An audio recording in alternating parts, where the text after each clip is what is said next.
우리는 우주의 가장 먼 곳으로 시간의 시작을 들여다보기 위해 여정을 떠났습니다. 그곳에서 우리는 갓 태어난 아기 은하들을 발견하리라 기대했습니다. 작고 혼란스러우며 원시적인 모습들을요. 하지만 그곳 135억 년 저편에서 우리를 기다리고 있던 것은 성숙한 거인들이었습니다.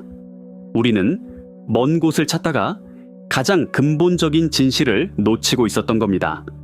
웹의 첫 딥 필드 이미지가 도착했을 때 하나의 변칙적인 존재가 포착되었습니다. 빅뱅 이후 불과 3억 년 만에 수천억 개의 별을 품고 있는 구조물. 이것은 존재해서는 안 됐습니다. 왜냐하면 그 안에 있는 산소의 존재는 최소 10억 년의 화학적 역사를 의미했기 때문입니다. 게다가 그 크기는 당시로서는 불가능해 보였던 1600광년에 달했습니다. 하지만 정말 상상도 할 수 없었던 것은 이런 구조물이 수백 개나 발견되었다는 사실입니다. 우리가 보고 있는 것이 우주 탄생의 이야기가 아니라면 대체 무엇의 이야기일까요? 만약 당신도 이 어지러운 발견의 일부가 되고 싶다면 채널에 가입하고 좋아요를 누르고 구독해주세요. 왜냐하면 우주를 바라보는 당신의 관점은 다시는 예전과 같지 않을 것이기 때문입니다. 시작합니다. 코스몰로지 과학은 약 50년 동안 우주를 하나로 묶어주는 한 가지 이야기에 의존해왔습니다. 모든 것은 빅뱅과 함께 시작되었죠. 약 138억 년 전의 말입니다. 그 후 천천히 중력이 작동하기 시작했습니다. 작은 것들이 먼저 형성되고 그 다음에 그것들이 합쳐져 더 큰 것들을 만들어냈습니다. 이 과정을 계층적 구조 형성이라고 불렀죠. 단순하고 논리적이며 수십 년간 수집된 데이터로 뒷받침되었습니다. 따라서 제임스 웹 우주망원경이 임무를 시작했을 때 과학자들은 이 이야기를 확증할 더 깊은 증거를 찾을 것으로 기대했습니다. 하지만 파치고 망원경이 황금빛 눈을 떴을 때 예상했던 일은 일어나지 않았습니다. 과학자들은 조용히 공황에 빠지기 시작했습니다. 왜냐하면 웹은 우리가 수십 년 동안 쌓아 올린 이 질서정연한 이야기를 근본부터 뒤흔드는 무언가를 발견했기 때문입니다. 이 이야기에는 이름이 있었습니다. 람다 차가운 암흑물질. 람다는 우주의 가속 팽창을 일으키는 신비한 암흑 에너지를 나타냈습니다. 차가운 암흑물질은 빛을 내지 않지만 중력을 행사하는 그 보이지 않는 골격을 의미했죠. 이 둘은 우주의 약 95%를 구성했습니다. 이 모델은 믿을 수 없을 정도로 성공적이었습니다. 왜냐하면 빅뱅에서 남은 가장 오래된 비친 우주 마이크로파 배경 복사의 온도 변동 패턴을 정확하게 예측했기 때문입니다. 측정값과 정확히 일치했죠. 수십억 광년에 걸친 수소가스의 분포를 예측했습니다. 또다시 일치했습니다. 물리학자들은 엔지니어들이 중력을 신뢰하듯 그것을 신뢰했습니다. 모든 것이 제자리에 있었죠. 하지만 이 완벽한 모델의 깊숙한 곳에는 거의 아무도 의심하지 않았던 가정이 숨어 있었습니다. 은하 형성은 시간이 걸린다는 것, 아주 많은 시간이 걸린다는 것. 따라서 웹의 첫 발견들이 신중한 이메일에서 예측과 불일치 및 추가 연구 필요와 같은 표현으로 돌기 시작했을 때 사실상 혁명의 속삭임이 들리고 있었던 것입니다. 바로 그 혁명의 첫 번째 증거입니다. 웹은 우주가 단지 300만에서 500만 년밖에 되지 않았을 때, 즉 현재 나이의 2%에 불과할 때 우리 은하수와 맞먹는 질량의 은하들을 발견했습니다. 한번 생각해 보십시오. 우주의 138억 년 역사를 단 하루에 압축했다고 상상해 보세요. 이는 시계가 첫 30분을 채 가리키기도 전에 이미 마철루들이 완공된 도시를 발견하는 것과 같았습니다. 연구원들은 이 천체들을 자신들의 모델에 넣을 수 없었습니다.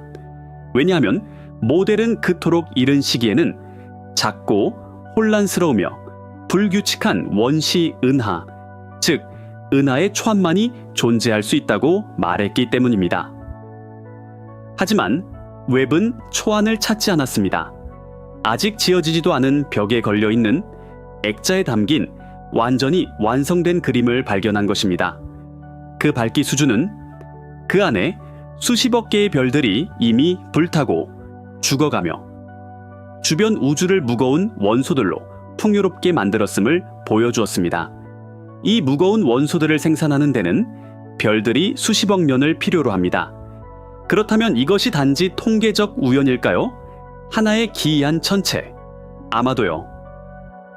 하지만 웹은 계속해서 더 많은 것을 발견했습니다. 하나의 변칙은 놀라움입니다. 하지만 수백 개는 패턴입니다. 그리고 패턴은 모델이 무언가를 놓치고 있다는 것을 의미합니다. 따라서 이 측정들이 어떻게 이루어졌는지 이해하는 것이 매우 중요합니다.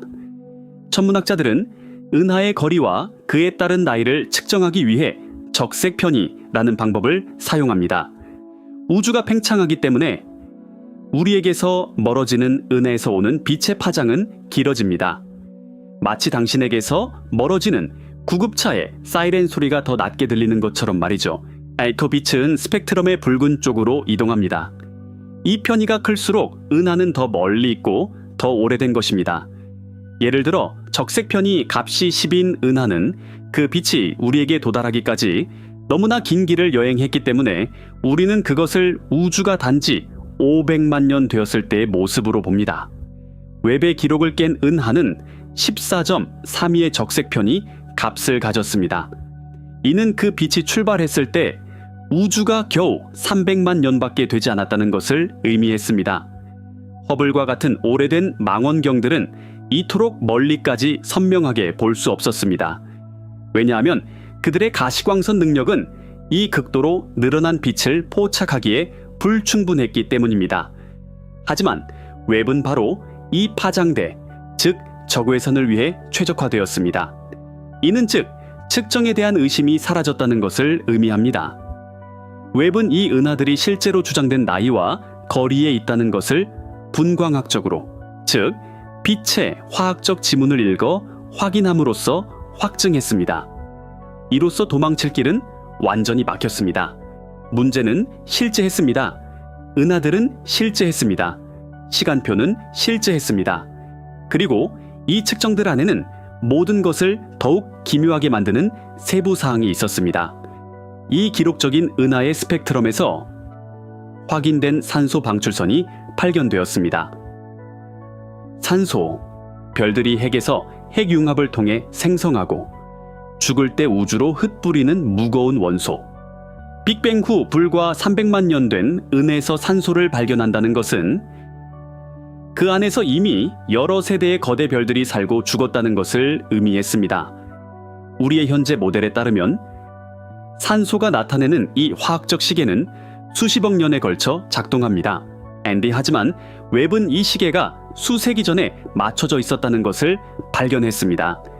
이 단 하나의 측정은 우주의 초기 시간표에 대한 근본적인 무언가가 수정되어야 한다는 가장 명확한 신호 중 하나가 되었습니다. 그렇다면 은하를 이렇게 빨리 건설하기 위해 정확히 무엇이 필요할까요?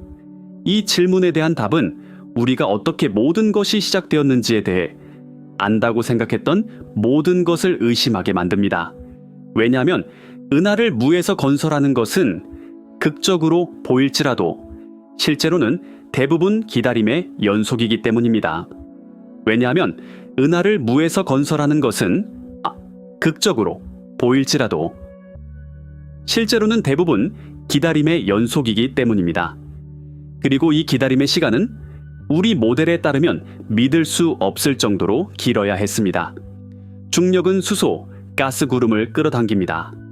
이 구름들은 자신의 무게 아래 압축됩니다. 중심의 압력과 온도가 특정 임계점을 넘으면 수소 원자들이 헬륨으로 변하기 시작합니다. 별 하나가 점화되는 것이죠. 이 과정만으로도 수백만 년이 걸립니다. 하지만 당신은 수백만 개의 별이 필요합니다. 이 별들이 살아가고 핵에서 더 무거운 원소들을 생산하고 마침내 그 원소들을 우주로 흩뿌리는 폭발과 함께 죽어야 합니다. 그리고 나서 이 풍부해진 물질로부터 새로운 세대의 별들이 형성됩니다. 각 주기는 수억 년이 걸립니다. 은하수와 같은 은하의 질량, 화학적 풍요도, 그리고 조직화된 나선파를 만들어내는데 필요한 시간 척도는 최소 수십억 년입니다. 이것이 물리학입니다. 별들은 빠르지 않습니다. 중력은 인내심이 강합니다. 따라서 웹이 이 모든 복잡성을 첫 500만 년 안에 보여주는 은하들을 발견했을 때 모든 물리학자들의 첫 번째 본능은 그 숫자들이 실제로 무엇을 측정하는지 묻는 것이었습니다. 만약 밝기가 오해를 부른 것이라면? 하지만 문제는 그보다 더 깊었습니다. 왜냐하면 이는 별 형성 속도에 관한 근본적인 문제를 드러내기 때문입니다. 초기 우주에는 수소와 헬륨이 풍부했습니다. 원료는 충분했죠. 하지만 은하들이 그렇게 빨리, 그리고 그렇게 크게 되기 위해서는 가스가 현대 우주의 그 어떤 것보다도 훨씬 빠른 속도로 별들로 변해야 했습니다. 오늘날 우리 은하는 1년에 약 몇 개의 새로운 별을 생산합니다. 이 초기 은하들은 수억 년 동안 유지되는 연간 수천 개의 별에 해당하는 비율로 별을 생산하고 있었습니다. 욕조를 초당 한 방울씩 떨어지는 수도꼭지로 채우는 것과 건물의 모든 수도꼭지를 동시에 최대로 여는 것의 차이를 생각해 보십시오. 웹에 따르면 초기 우주는 모든 수도꼭지를 최대로 열었던 것입니다. 표준 모델은 초기 우주에서 더 빠른 별 형성을 허용했습니다. 더 밀집된 가스, 하스, 더 많은 연료. 하지만 모델들은 몇 배 더 빠른 비율을 예측했습니다. 웹은 수백 배의 요인을 발견했습니다. 예측과 관측 사이의 이 격차는 작은 조정으로는 물 수 없을 만큼 넓었습니다. 무언가가 별 형성을 초고속으로 몰아가고 있었습니다. 무언가가 가스를 중력 혼자서는 해낼 수 없는 속도로 붕괴시키고 있었습니다. 이 상황은 우리를 우주 역사상 가장 신비로운 시기 중 하나로 이끕니다. 왜냐하면 우주가 완전히 어두웠던 시절이 있었기 때문입니다. 빅뱅 이후 초기 우주는 격렬한 열과 빛으로 빛났습니다. 그리고 식었죠? 약 38만 년 후 양성자와 전자가 결합하여 중성수소 원자를 형성했습니다. 이 시점에서 우주는 투명해졌고 그 순간의 빛이 오늘날 우리에게 우주 마이크로파 배경 복사로 도달합니다. 하지만 그 순간의 맑음 이후 어둠이 내렸습니다. 우주로 퍼져나간 차갑고 중성인 수소가스는 대부분의 방사선 종류를 차단했습니다. 천문학자들은 이 시기를 우주의 암흑시대라고 부릅니다. 수억 년 동안 가시적인 것이 아무것도 없었던 시기, 그 후 첫 번째 별들이 불타올랐습니다. 그들의 자외선 복사는 주위의 수소 안개의 구멍을 뚫기 시작했고 그것을 다시 이온화하기 시작했습니다. 시간이 지나면서 이 이온화된 거품들은 합쳐졌고 온 우주가 다시 투명해졌습니다. 이 과정을 재이온화라고 합니다. 우리 모델들은 이 과정이 대략 빅뱅 후 4억 년경에 시작되어 10억 년경에 끝났다고 예측했습니다. 아침 안개가 서서히 걷히는 것처럼 말이죠. 하지만 웹은 그 안개를 들여다보고 다른 것을 보았습니다. 과정이 예측보다 더 빠르고 더 일찍 일어난 것처럼 보였습니다. 느린 전환 대신 더 극적인 폭발이 있었던 것입니다. 그 증거는 웹이 초기 은하들에서 측정한 자외선 복사의 양에 있습니다. 이 양은 표준 모델이 예측한 것보다 상당히 많았고 더 빠른 제2온화 시간표를 설명하기에 충분했습니다. 따라서 모든 것이 재구성되고 있습니다. 만약 제2온화가 더 빨리 일어났다면 이는 더 많은 은하들이 더 일찍 활동했다는 것을 의미합니다. 이는 또한 구조 형성이 모델이 허용하는 것보다 더 이른 시점에 더 진전된 단계에 있었다는 것을 의미합니다. 이것은 우리를 다시 근본적인 문제로 되돌립니다.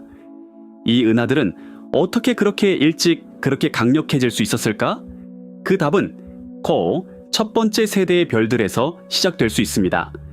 오늘날 우주 어디에도 그와 비슷한 별들이 없는 너무나 특별한 별들, 그리고 그들이 모든 것을 바꿔놓았을지도 모릅니다. 천문학자들이 종족 3별이라고 부르는 이 첫 세대는 오직 수소와 헬륨으로만 이루어진 가스에서 형성되었습니다. 탄소, 산소 또는 금속이 전혀 없었죠. 이 화학적 순수성에는 극적인 결과가 따랐습니다. 현대 별들은 금속 함량 덕분에 냉각될 수 있고, 이는 단일 별이 얼마나 커질 수 있는지를 제한합니다.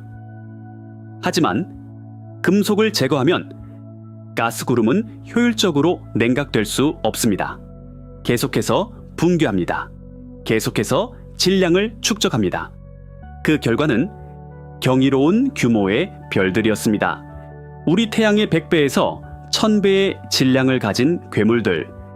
이 별들은 연료를 단 200만에서 300만 년 만에 소진하고 붕괴했습니다. 가장 큰 것들은 너무나 강력한 폭발로 죽어서 뒤에 아무런 잔해도 남기지 않고 별의 모든 질량을 이제는 풍부해진 화학 성분과 함께 주변 우주로 흩뿌렸습니다.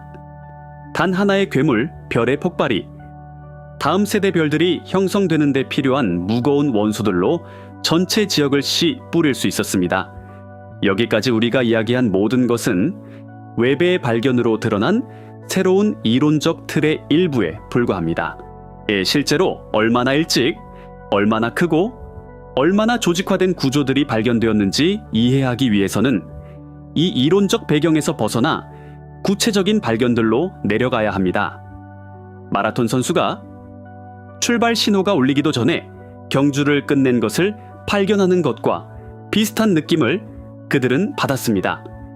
그들의 도착 증거는 바로 그곳에 있었습니다. 시계는 이것이 현실일 수 없다고 말하고 있었습니다.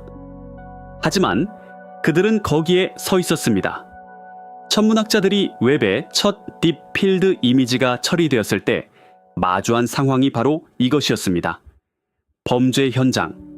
하지만 시신은 그가 발견된 건물보다 더 오래되었습니다. 이제 그 범죄 현장으로 들어갈 시간입니다.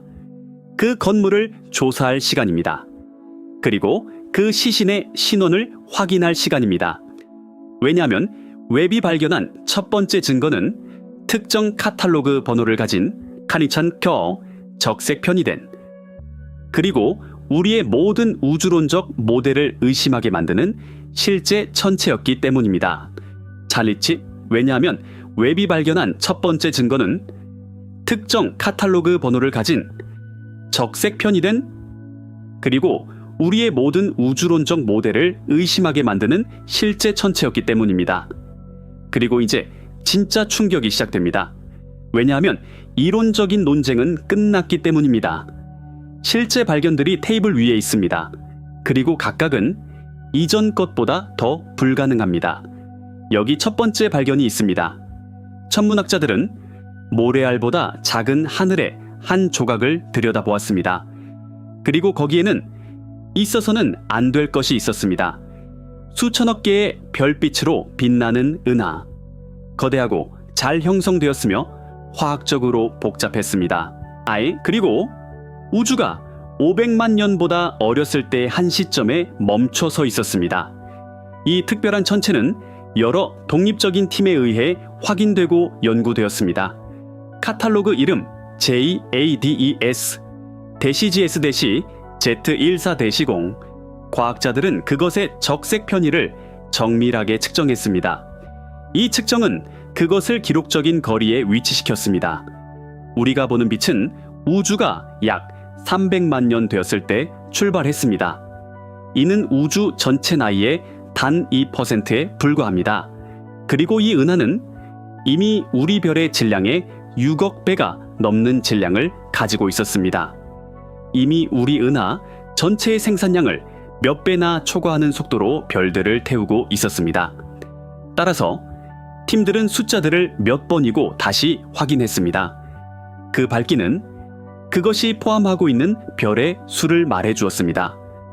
그 색깔은 그 별들이 얼마나 오래되었는지를, 그리고 그 화학적 서명은 그 안에서 이미 여러 세대의 거대 별들이 살고 타고 죽었다는 것을 말해주었습니다. 하지만 우리의 최고의 모델에 따르면 이 과정만으로도 최소 10억 년, 심지어는 20억 년이 걸려야 했습니다. 물리학 법칙이 이것을 허용하지 않았습니다. 하지만 이것은 시작에 불과했습니다. 다음 발견은 문제를 더욱 심화시켰습니다. 웹은 초기 우주의 심장부에서 자신들의 은하보다 더 빨리 성장하는 초거대 블랙홀들을 발견했습니다. 보통 블랙홀은 거대한 별의 죽음으로 형성됩니다. 그런 다음 주변에 가스를 삼키며 성장합니다. 하지만 이 섭식에는 자연적인 속도 제한이 있습니다. 에딩턴 한계. 왜냐하면 안으로 떨어지는 가스가 뜨거워지고 그것이 생산하는 복사압이 더 많은 가스가 들어오는 것을 막기 때문입니다. 브레이크를 밟는 것이죠. 만약 빅뱅 직후 10태양 질량의 블랙홀을 시작시켜서 다음 10억 년 동안 지속적으로 최대 속도로 먹이를 준다면 약 1억 태양 질량에 도달할 것입니다. 이것이 표준 물리학 해서의 이론적 상한선입니다. 하지만 웹은 첫 10억 년 동안의 은하들에서 질량이 10억 태양 질량을 초과하는 블랙홀들을 발견했습니다. 일부는 100억에 가까웠습니다. 이 천체들은 수학을 깨뜨리고 있었습니다. 가능한 최대 섭식 속도로도 그들을 이렇게 크게 키울 충분한 시간이 없었습니다. 숫자들은 어떤 경우에는 10배 또는 그 이상 부족했습니다. 따라서 과학자들은 대안적인 해결책을 제안했습니다. 아마도 씨앗 블랙홀이 더 컸을 것이다. 혹은 아마도 초기 우주의 블랙홀들이 에딩턴 한계를 초과하여 먹이를 먹었을 것이다. 하지만 두 시나리오 모두 표준 모델이 쉽게 설명할 수 없는 새로운 물리학을 필요로 했습니다. 그리고 바로 이 블랙홀 미스터리의 한가운데서 웹은 또 다른 불가능한 구조를 발견했습니다. 은하단. 이것들은 우주에서 중력적으로 묶인 가장 큰 구조물입니다. 단일 은하단은 수백 또는 수천 개의 은하를 포함할 수 있습니다. 총 질량은 우리 별의 1000조배에 달할 수 있습니다. 그들은 우주 풍경의 산맥입니다. 그리고 산을 건설하는 데는 시간이 걸립니다. 표준 모델은 이 점에 대해 명확합니다. 은하단을 형성하기 위해서는 최소 수십억 년의 우주 역사가 필요합니다. 하지만 웹은 첫 10억 년 안에 이미 모이기 시작한 은하단들을 발견했습니다. 과학자들은 이것들을 원시 은하단이라고 부릅니다. 초기 우주에서 중력적으로 이미 연관되어 질량을 모으고 있는 은하 그룹들. 이 그룹들의 존재는 표준 모델의 확률 범위를 벗어났습니다. 가장 놀라운 발견 중 하나는 적색 편의가 약 7.9인 시스템에 관한 것이었습니다. 이는 그것을 빅뱅 후 대략 7억 년 후로 위치시킵니다. 이 시스템은 중심 은하와 그 주위에서 함께 움직이며 이미 상호작용의 징후를 보이는 수많은 동반 은하들을 포함하고 있었습니다. 시스템에 추정된 암흑 물질 포함 총 질량은 축적되기 위해 30억에서 40억 년이 필요했을 값에 가까웠습니다. 역사가 50년 전에 세워졌다고 말하는 도시에 도착해서 마철로 작동하는 지하철 시스템, 그리고 수백 년 된 건축 양식을 가진 동네들을 발견하는 것과 같았습니다. 성숙의 증거는 부인할 수 없었습니다. 하지만 시간표는 그것이 불가능하다고 말하고 있었습니다. 이 발견들이 한데 모였을 때 그림은 더욱 충격적이 되었습니다. 왜냐하면 웹은 단지 고립된 천체들을 찾고 있지 않았기 때문입니다. 웹은 우주의 골격을 찾고 있었습니다.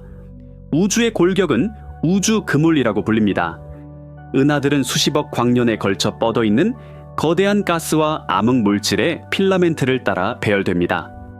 우리 모델들은 이 조직화된 구조가 완전히 발전하는데 수십억 년이 걸릴 것이라고 예측했습니다. 중력이 물질을 필라멘트를 따라 끌어당기고 공허 공간을 청소하는데 시간이 걸렸을 것입니다. 하지만 웹은 우주 그물이 초기 우주에 이미 그려져 있었다는 것을 발견했습니다. 웹 기반의 한 연구는 적색 편이가 6.6인 약 300만 광년에 걸쳐 뻗어 있는 은하 필라멘트를 발견했습니다. 은하들은 규칙적인 간격으로 그 위에 늘어서 있었습니다. 이 규모와 조직의 필라멘트가 형성되기 위해서는 표준 모델의 수학에 따르면 약 20억에서 30억 년의 진화가 필요했습니다. 하지만 그것은 10억 년도 채 되지 않아 거기에 있었습니다. 연구원들은 이 상황을 이례적으로 발전된 대규모 구조라고 묘사했습니다. 이것은 데이터에 맞지 않는 것을 보고 말을 신중하게 선택하는 연구자들의 절제된 언어입니다. 하지만 이것에는 더 직접적인 의미가 있습니다. 우주는 그 나이에 있어야 할 권리를 훨씬 넘어서 조직화되어 있었습니다. 짜이는데 수십억 년이 걸려야 할 그물이 이미 제자리에 있었습니다.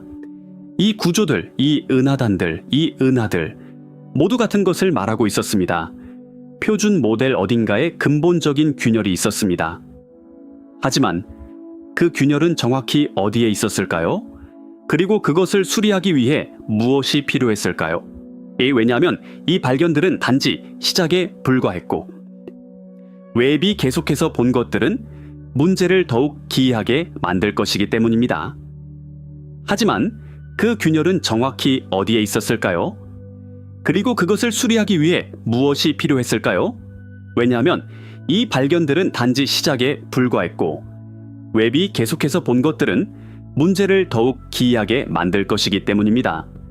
그리고 따라서 과학자들은 더욱 예상치 못한 것에 집중했습니다. 은하가 어떻게 시작되었는지가 아니라 어떻게 끝났는지의 말입니다. 그리고 여기에 새로운 충격이 있습니다. 어떤 은하들은 그냥 멈춥니다. 별 형성이 끝납니다. 은하가 조용해집니다. 그리고 천천히 밝은 파란색에서 희미한 붉은색으로 변합니다. 천문학자들은 이것을 소멸, 큐층이라고 부릅니다. 현대 우주에서 우리는 이 과정을 이해합니다. 초거대 블랙홀이 은하의 남은 가스를 밖으로 밀어낼 만큼의 에너지를 방출합니다. 별 형성이 멈춥니다. 은하가 은퇴하는 것이죠. 하지만 표준 모델은 소멸이 느린 과정이라고 예측합니다. 은하는 먼저 거대한 블랙홀을 만들어야 합니다. 이는 시간이 걸립니다. 그 다음 그 블랙홀이 연료 공급원을 밖으로 내던질 만큼의 활발한 단계에 들어가야 합니다. 이는 더 많은 시간이 걸립니다. 소멸 과정은 보통 수억 년에서 10억 년이 걸립니다. 하지만 웹은 적색 편이가 4.6인, 즉 빅뱅 후 약 14억 년 만에 이미 소멸된 은하를 발견했습니다. 그 시점에서 소멸된 상태가 되려면 그 은하는 자신을 건설하고 거대한 블랙홀을 키우고 가스를 밖으로 밀어낼 에너지 방출을 촉발하고 별 형성을 완전히 멈춰야 했습니다. 이 모든 것을 14억 년 안에 말입니다. 표준 모델이 이 순서에 대해 예측한 시간표는 최소 수십억 년입니다. 웹이 발견한 것은 결과물이었습니다. 더 이상 늙고 붉은 별들로만 가득 찬 저 진행 중인 별 형성이 없는 젤린, 감지할 수 있는 차가운 가스, 저장소가 없는 은하, 우주 현재 나이의 10분의 1밖에 안 되었을 때 그곳에 놓인 완성품. 이는 초기 우주가 모델이 설명하는 인내심 있고 점진적인 과정에 비해 거의 조급한 속도로 은하의 생애 주기를 거쳤다는 것을 의미했습니다. 하지만 웹이 발견한 가장 놀라운 것은 무언가가 얼마나 빨리 죽었는지가 아니라 얼마나 빨리 아름다워졌는지였습니다. 나선 은하는 우주에서 가장 조직화된 구조물 중 하나입니다. 이 우아하고 구불구불한 팔들은 수십억 개의 별들이 공통의 중심 주위를 조화로운 궤도로 움직이고 있음을 나타냅니다. 이 구조를 유지하기 위해서는 은하가 궤도상으로 안정되고 중력적으로 또 자리 잡고 디스크가 수많은 궤도 주기를 통해 스스로를 수정하고 조직화할 만큼 충분히 오래되어야 합니다. 우리 은하수와 가장 가까운 이웃인 안드로메다를 포함하여 현대 우주의 대형 은하 중 약 70%가 나선 구조를 보입니다. 그리고 그들이 이 특징적인 형태를 개발하는 데는 수십억 년이 걸렸습니다. 따라서 모델들은 안정적인 나선 구조의 발전을 수십억 년의 우주 나이로 설정했습니다.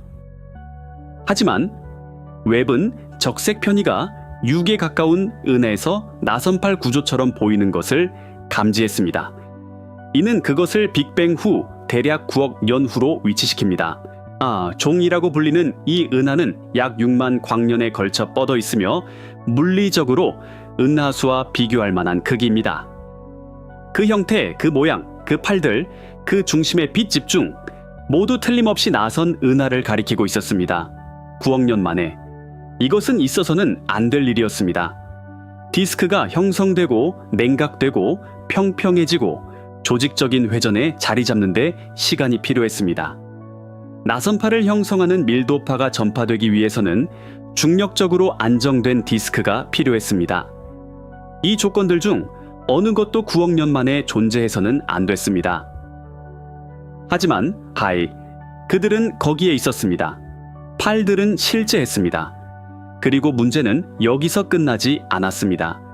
왜냐하면 웹은 더 깊이 들여다보고 나선들 안에 또 다른 구조를 발견했기 때문입니다. 막대 나선 은하. 많은 나선 은하의 중심을 가로지르는 밝고 긴 별들의 막대. 은하수도 막대 나선 은하입니다. 막대는 수동적인 구조가 아닙니다. 은하의 디스크에 있는 특정 중력 불안정성을 통해 형성됩니다. 이 과정은 디스크가 충분히 무겁고 충분히 안정적이며 이 궤도 공명이 발전하고 고정될 만큼 충분히 오래되어야 합니다. 이론 모델들은 막대 형성이 수십억 년의 은하 디스크 진화를 필요로 한다고 예측했습니다. 하지만 웹은 적색 편의가 4.44인 은하에서 확인된 막대를 발견했습니다. 이는 빅뱅 후 14억 년 후에 해당합니다. 우주 현재 나이의 단 10%입니다. 시어스 2112라고 불리는 이 은하는 막대 길이와 디스크 조직 면에서 근처 우주에서 발견되는 막대 나선 은하들과 구조적으로 비교할 수 있었습니다. 막대를 형성하는 데 필요한 별 형성 디스크는 막대가 발전하기 수억 년 전에 이미 제자리에 있고 안정적이어야 했습니다. 이것은 디스크 형성 시간표를 더욱 이른 시기로 밀어붙였습니다. 이것은 나선팔 문제를 더욱 복잡하게 만들었습니다. 나선은 안정된 디스크에서 형성됩니다. 막대는 추가 시간을 가진 안정된 디스크에서 형성됩니다. 나선이 존재할 것으로 예상되기도 전에 막대를 발견하는 것은 디스크 성숙도 문제가 단독 나선 발견이 암시하는 것보다 훨씬 더 심각하다는 것을 의미했습니다. 이 모든 발견들은 웹이 우주론적 모델에 제기하는 질문들의 표면에 불과합니다. 조기 성숙한 은하들, 너무 큰 블랙홀들, 예상보다 일찍 모인 은하단들, 일찍 형성된 우주 그물, 너무 빨리 소멸된 은하들과 불가능할 정도로 일찍 나타난 나선 및 막대 구조들, 각 발견은 그 자체로 하나의 변칙입니다. 하지만 모두 합쳐졌을 때 하나의 패턴을 가리킵니다. 우주는 표준 모델이 이야기하는 느리고 인내심 있는 이야기보다 훨씬 더 빠르고 훨씬 더 효율적이며 훨씬 더 복잡한 방식으로 스스로를 조직했습니다. 이것은 더 이상 흥미로운 변칙이 아닙니다. 이것은 위기의 시작입니다. 하지만 이 구조들이 어떻게 작동하는지, 이 숫자들 뒤의 물리학, 그리고 망원경이 이 데이터를 어떻게 수집하는지 이해하지 않고서는 위기의 깊이를 완전히 파악할 수 없습니다. 따라서 이제 렌즈 뒤로 가서 분광계의 데이터에 뛰어들어 이 불가능한 구조들을 가능하게 하는 메커니즘이 무엇일지 물어볼 시간입니다. 왜냐하면 웹은 우리에게 단지 무엇이 일어났는지를 보여준 것이 아니라 어떻게 일어날 수 있었는지에 대한 단서도 주었기 때문입니다. 근도 왜냐하면 웹은 우리에게 단지 무엇이 일어났는지를 보여준 것이 아니라 어떻게 일어날 수 있었는지에 대한 단서도 주었기 때문입니다. 그렇다면 이 뒤에 정확히 무엇이 있을까요? 이 불가능한 구조들을 가능하게 하는 메커니즘은 무엇일까요? 이제 충격적인 발견에 흥분해서 한 걸음 물러나 기술적인 부분으로 들어가 봅시다. 왜냐하면 이 변칙들 뒤에 있는 물리학은 발견 자체만큼이나 매혹적이기 때문입니다. 그리고 이 물리학을 이해하는 것은 위기의 실제 규모를 파악하게 해줄 것입니다. 무엇보다도 웹이 이토록 혁명적인 데에는 근본적인 이유가 하나 있습니다. 분광학 능력. 분광학은 빛을 그 구성 요소로 분해하는 기술입니다. 마치 프리즘이 백색광을 무지개색으로 나누는 것처럼 말이죠. 은하의 빛을 이런 식으로 분해하면 당신은 단지 아름다운 색의 스펙트럼을 보는 것이 아닙니다. 당신은 그 은하의 화학적 지문, 온도, 밀도, 그리고 속도를 읽게 됩니다. 왜냐하면 모든 원소는 특정 파장의 빛을 흡수하거나 방출하기 때문입니다. 이는 스펙트럼의 어두운 선 흡수선이나 밝은 선 방출선으로 흔적을 남깁니다. 당신은 은하의 스펙트럼에서 수소, 산소 또는 탄소가 남긴 이 지문들을 찾습니다. 이 흔적들이 원래 있어야 할 위치에서 얼마나 벗어났는지를 측정함으로써 당신은 그 은하의 적색편이 갑, 즉 우리에게서 얼마나 빨리 멀어지는지, 그리고 따라서 얼마나 멀리 있고 얼마나 오래되었는지를 정확하게 결정합니다. 이 허블과 같은 오래된 망원경들은 적색 편이가 10을 넘는 은에서 오는 빛이 우주의 팽창으로 너무나 늘어나서 이 정밀한 측정을 하는데 어려움을 겪었습니다. 이 빛은 허블이 주로 작동하는 가시광선 및 자외선 영역에서 저괴선 영역으로 이동해 버렸습니다. 따라서 많은 초기 은하 후보들의 적색편이 추정치는 나중에 잘못된 것으로 드러났습니다. 하지만 웹은 바로 이 저고해선 영역을 위해 최적화되었습니다. 이 덕분에 웹은 적색 편이가 14인 은하의 스펙트럼을 허블이 적색 편이 4인 은하보다 더 선명하게 얻을 수 있습니다. 따라서 웹의 적색 편이 측정값은 이전의 불확실성을 없애는 견고하고 의심의 여지가 없는 데이터입니다. 이제 측정이 잘못되었을 수 있다는 탈출구는 닫혔습니다. 따라서 이 정밀한 분광학 덕분에 웹은 종족 3별들의 간접적인 증거를 찾기 시작했습니다. 이 별들은 우주의 첫 번째 별들이며 문자 그대로 괴물들입니다. 이론 모델링은 그들이 우리 태양의 100배에서 1000배의 질량을 가질 수 있음을 보여줍니다.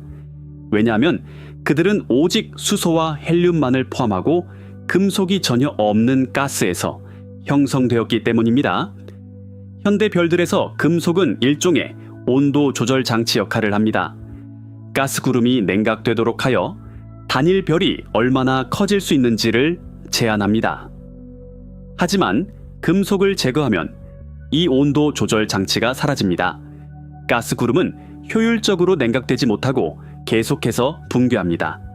이는 거대한 질량의 별들이 형성되도록 이끕니다. 이 괴물들은 표면 온도가 섭씨 10만 도를 초과하는 온도에서 불탑니다. 이는 태양 표면 온도의 약 10배입니다.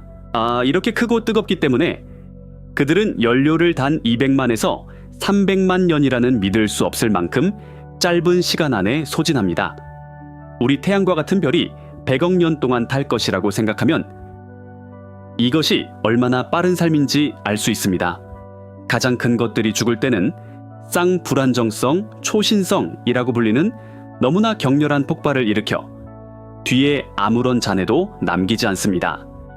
별의 모든 질량을 이제는 핵에서 단련된 탄소, 산소 및 기타 무거운 원소들과 함께 함, 주변 우주로 흩뿌립니다. 웹은 이 별들을 직접 촬영하지는 않았습니다. 왜냐하면 그들은 이미 사라졌기 때문입니다. 하지만 웹은 일부 초기 은하에서 그 빛이 종족 산폭발로 풍부해진 가스의 영향을 받았을 수 있다는 비정상적인 화학적 프로파일을 가진 별 집단의 흔적을 발견했습니다. 한 팀은 2023년에 자신들의 모델이 오직 종족 3별 활동으로만 설명할 수 있는 분광학적 특징을 보이는 초기 우주의 빛의 호를 발견했습니다. 이는 초기 우주의 화학이 왜 그렇게 빨리 풍부해졌는지에 대한 첫 번째 구체적인 단서입니다. 이 빠른 분교화는 우리를 또 다른 메커니즘으로 이끕니다. 직접 붕괴 블랙홀, 웹이 은하보다 더 빨리 성장하는 그 거대한 블랙홀들을 발견했다는 것을 기억하십시오. 표준 모델에 따르면 블랙홀이 10억 년 안에 1억 태양 질량에 도달하는 것조차 이론적 한계에 있습니다. 하지만 웹은 10억 태양 질량을 초과하는 것들을 발견했습니다. 이것이 어떻게 가능할까요? 답은 씨앗 자체에 있을 수 있습니다. 표준 시나리오에서 블랙홀 씨앗은 죽어가는 거대 별의 핵에서 형성되며 약 10에서 100 태양 질량으로 시작합니다. 하지만 직접 붕괴 시나리오에서는 씨앗이 별에서가 아니라 거대한 가스 구름이 직접 붕괴하여 형성됩니다. 이 과정은 1만에서 10만 태양 질량 사이에 훨씬 더 큰 초기 씨앗을 만들 수 있습니다. 이는 마라톤을 처음부터 시작하는 대신 결승선에 훨씬 더 가까운 곳에서 시작하는 것과 같습니다. 이 거대한 씨앗들은 에딩턴 한계에 의해 제한되더라도 10억 태양 질량에 도달할 충분한 시간을 갖게 됩니다. 웹은 이 시나리오를 뒷받침하는 증거를 발견했습니다. 일부 초기 블랙홀 후보들은 주위에 상당한 별 집단 없이 가스를 삼키는 매우 무거운 블랙홀에서 예상되는 스펙트럼 서명과 일치하는 특징을 보여줍니다. 이는 블랙홀이 은하 내에서 서서히 성장하는 대신 은하보다 먼저 또는 은하와 함께 형성되었음을 시사합니다. 2024년에 발표된 발견들은 초기 우주에서 작은 붉은 점이라고 불리는 에딩턴 한계를 넘어서는 비율로 가스를 삼키는 블랙홀 집단을 보여주었습니다. 이는 구조 형성을 가속화하는 또 다른 근본적인 메커니즘입니다. 그리고 이 메커니즘들은 모두 우리를 더 큰 그림, 즉 은하와 중심 블랙홀 사이의 관계로 이끕니다. 현대 우주에서는 은하의 중심 팽대부의 질량과 중심 블랙홀의 질량 사이에 놀라운 관계가 있습니다. 하나가 커지면 다른 하나도 커집니다. 이는 그들이 서로를 형성한다는 것을 암시합니다. 표준 이야기는 은하가 먼저 형성되고 그 다음 블랙홀을 먹여 살린다는 것이었습니다. 하지만 웹은 초기 우주에서 이 방정식을 뒤집는 것을 발견했습니다. 가장 이른 시기에 블랙홀들은 숙주 은에 비해 지나치게 커 보입니다. 블랙홀은 은하의 총 별 질량의 작은 일부가 되는 대신 때로는 은하 전체 별 질량의 10% 이상을 차지합니다. 현대 우주에서 이 비율은 일반적으로 1% 미만입니다. 이것은 서사를 완전히 바꿉니다. 만약 블랙홀이 가장 초기 단계에서 은하보다 더 빨리 성장한다면 그것은 승객이 아니라 성장의 동인일 수 있습니다. 이를 양성 피드백 순환이라고 합니다. 성장하는 블랙홀은 먹이를 먹습니다. 먹이는 복사와 외부 유출을 생성합니다. 이 에너지는 주변 가스 구름을 압축합니다. 압축된 가스는 별을 형성합니다. 별들은 질량과 중력을 더합니다. 중력은 더 많은 가스를 끌어당깁니다. 그리고 더 많은 가스는 블랙홀을 먹여 살립니다. 순환이 가속됩니다. 이것은 아무도 예상하지 못했던 건설적인 순환이었습니다. 웹은 활발한 초기 블랙홀을 가진 은하의 별 형성률이 비슷한 적색 편의에서 블랙홀 활동이 없는 은하보다 높다라는 것을 보여주는 측정으로 이 그림을 조각조각 확인했습니다. 이는 표준 모델이 근본적으로 재검토되어야 함을 의미합니다. 하지만 이 이야기에는 보이는 물질만 있는 것이 아닙니다. 진짜 골격을 이루고 이 모든 과정을 관리하는 보이지 않는 힘이 있습니다. 그리고 웹은 그것에 대해 우리가 아는 것조차 뒤흔들기 시작했습니다. 그리고 웹은 그것에 대해 우리가 아는 것조차 뒤흔들기 시작했습니다. 왜냐하면 이 이야기에 보이지 않는 힘은 암흑 물질이기 때문입니다. 우주를 하나로 묶어주는 것이 바로 그것입니다. 우리가 보는 모든 것의 중력적 골격을 그것이 제공합니다. 표준 모델은 암흑 물질이 어떤 모습인지 명시합니다. 차갑습니다. 즉, 느리게 움직입니다. 그리고 작은 규모에서는 매끄럽습니다. 즉, 특정 크기 이에서는 자발적으로 응축되지 않습니다. 이 차가운 암흑 물질 가정은 구조 형성 물리학의 초석입니다. 하지만 웹의 발견은 이 초석에 마찰을 일으키고 있습니다. 첫째, 작은 암흑 물질 헤일로의 수. 표준 모델은 큰 은하 주위를 도는 거대한 작은 위성 은하 집단이 있어야 한다고 예측합니다. 왜냐하면 작은 암흑 물질 헤일로가 가스를 끌어당겨 은하를 형성해야 하기 때문입니다. 하지만 수십 년간의 관측은 사라진 위성 문제로 알려진 문제와 함께 예측보다 훨씬 적은 위성 은하를 보여주었습니다. 웹은 이제 초기 우주 역시 예측보다 더 적은 작은 구조를 가지고 있지만 동시에 더 많은 큰 구조를 가지고 있음을 보여줍니다. 우주는 큰 구조를 더 빨리, 작은 구조는 모델이 말하는 것보다 더 느리게 건설한 것처럼 보입니다. 이것은 마치 건설 프로젝트에서 기초 공사도 하기 전에 마천루가 완공되고 작은 집들의 건설은 지연되는 것을 보는 것과 같습니다. 따라서 두 번째 마찰 지점이 나타납니다. 암흑 물질 헤일로의 밀도 프로파일. 차가운 암흑 물질은 각 헤일로의 중심에 뾰족점, CUSP라고 불리는 밀도가 급격히 증가하는 영역이 있어야 한다고 예측합니다. 하지만 웹에 의해서도 확인된 관측들은 이 날카로운 뾰족점 대신 더 평평하고 더 균일한 밀도의 핵을 보여줍니다. 이 비요족점 핵 문제는 수년 동안 알려져 왔지만 웹의 정밀한 측정은 그것을 더 이상 무시하기 어렵게 만들었습니다. 따라서 일부 연구자들은 대안적인 모델로 눈을 돌리고 있습니다. 뜨거운 암흑 물질. 이 모델에서 암흑 물질 입자들은 더 빠르게 움직이며 따라서 작은 규모의 구조 형성을 억제합니다. 이것은 더 적은 수의 작은 위성 은하가 있는 것과 헤일로 중심의 그 날카로운 뾰족점 대신 더 평평한 핵이 형성되는 것을 모두 설명할 수 있습니다. 연구자들은 뜨거운 암흑 물질 예측이 웹이 초기 우주에서 측정한 은하 크기, 분포 및 헤일로, 질량 함수와 더 밀접하게 일치한다는 것을 발견하고 있습니다. 이것이 뜨거운 암흑 물질을 확증하는 것은 아닙니다. 과학은 단 하나의 관측으로 작동하지 않습니다. 하지만 이것은 여러 독립적인 분석에서 나타나는 일관된 신호입니다. 그리고 이 신호는 이론가들로 하여금 30년 동안 구조 형성, 물리학의 초석이었던 차가운 암흑 물질 가정이 수정되어야 할 수도 있다는 가능성을 진지하게 고려하게 만들고 있습니다. 만약 암흑 물질이 다르게 행동한다면 그 위에 세워진 모든 모델이 조정되어야 합니다. 그리고 이 조정의 필요성은 현대 우주론의 가장 기본적인 측정인 허블 상수에 이르렀을 때 더욱 시급해집니다. 허블 상수는 우주가 얼마나 빨리 팽창하는지를 정의하는 단일값입니다. 수십 년 동안 그것을 측정하는 두 가지 독립적인 방법이 있었고 이 방법들은 서로 일치하지 않았습니다. 첫 번째 방법은 우주 마이크로파 배경 복사, 즉 초기 우주에서 온 그 오래된 빛을 사용합니다.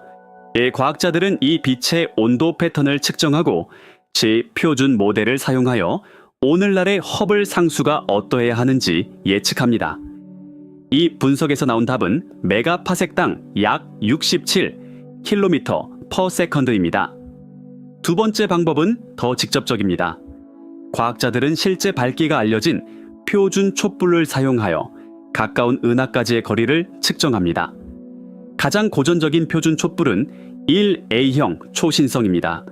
이 측정은 지속적으로 메가파섹당 약 73km/s의 값을 제공합니다. 67대 73, 약 9%의 차이. 우주론에서 이것은 엄청난 불일치입니다. 웹이 발사되기 전 일부 과학자들은 이 불일치가 거리 사다리의 측정 오류가 해결되면 사라질 것이라고 희망했습니다. 웹은 이 측정을 수행하기 위한 완벽한 도구였습니다. 그리고 웹은 그 측정을 수행했습니다. 결과는 국소 측정이 73 근처에 머물러 있음을 확인했습니다. 웹은 허블 긴장을 해결하지 않았습니다. 웹은 그것을 확인했습니다. 이것은 이제 위기라고 불립니다. 왜냐하면 이 불일치가 통계적 우연일 확률이 100만 분의 1보다 적기 때문입니다. 표준 모델에 무언가 잘못되었습니다. 이 잘못이 무엇일 수 있는지에 대한 단서는 웹의 또 다른 발견에 숨어 있을 수 있습니다. 표준 모델은 우주 역사의 어느 시점에서든 얼마나 많은 거대 질량 은하가 있어야 하는지에 대한 정확한 예측을 합니다. 이를 은하 항성 질량 함수라고 합니다. 웹 이전에는 연구들이 중간 정도의 적색 편의에서 예측과 대략적인 일치를 발견했습니다. 하지만 웹은 표본을 엄청난 요소로 확장하고 측정 불확실성을 상당히 줄였습니다. 그리고 관측과 예측 사이의 비교는 이제 무시할 수 없는 수준이 되었습니다. R이 적색 편의가 7 이상인, 즉 첫 8억 년의 우주 역사에 해당하는 기간에 웹은 표준 모델이 예측한 것보다 훨씬 더 많은 거대 질량 은하를 발견하고 있습니다. 이 초과분은 일부 분석에서는 예상보다 3배에서 10배 더 많습니다. 한 물리학자는 표준 모델에서 일부 초기 거대 은하의 풍부함을 묘사하기 위해 불가능이라는 단어를 사용했습니다. 이는 방정식이 현재의 틀 안에서 출구를 찾지 못했음을 의미합니다. 이 초과분은 모델이 근본적인 테스트에서 실패했음을 의미합니다. 그리고 이 실패는 우리에게 더 깊은 질문을 하도록 강요합니다. 문제가 은하를 이해하는 방식에 있는 것이 아니라면, 문제가 전체 모델을 뒷받침하는 중력과 팽창 방정식 자체에 있다면, 이제 이 기술적 세부 사항들과 해결되지 않은 긴장들의 빛 아래에서 우리는 이야기의 절정으로 나아가고 있습니다. 왜냐하면 이 모든 변칙들, 이 모든 불가능한 구조들, 그리고 깨진 방정식들은 우리를 단 하나의 결론으로 이끌기 때문입니다.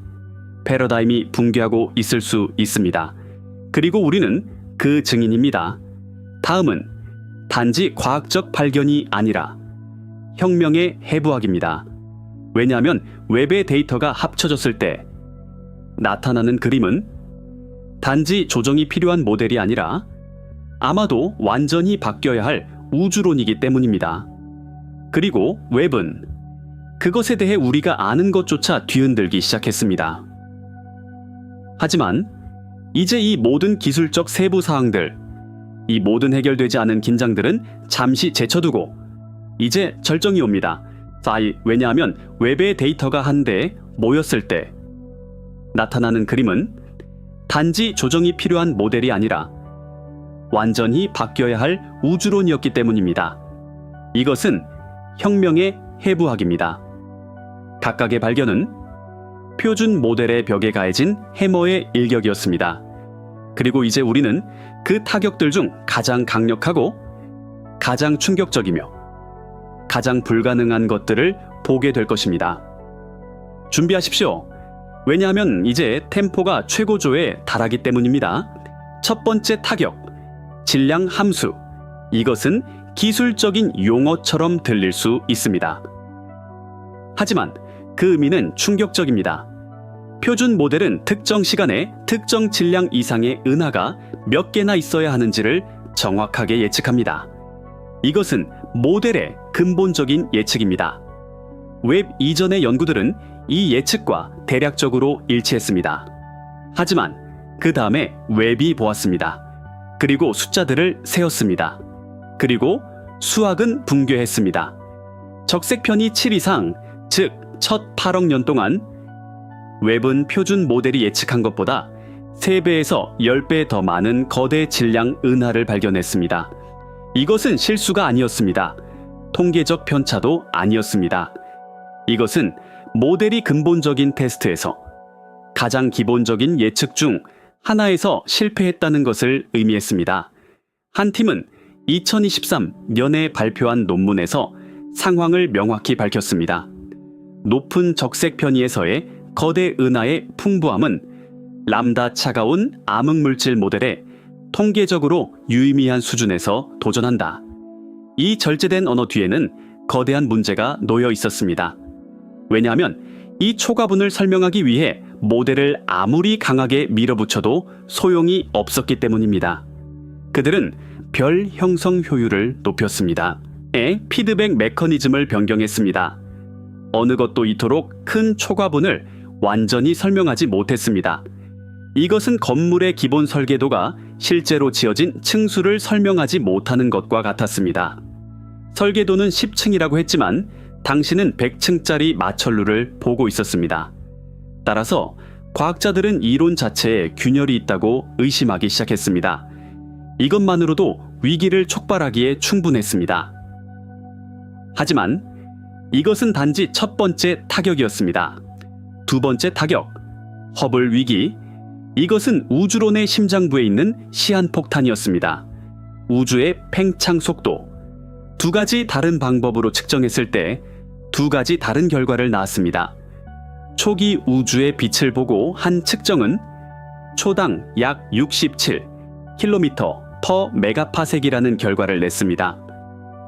하지만 가까운 우주의 표준 촛불을 보고 한 측정은 근대초 지속적으로 초당 73km/메가파섹이라는 결과를 냈습니다.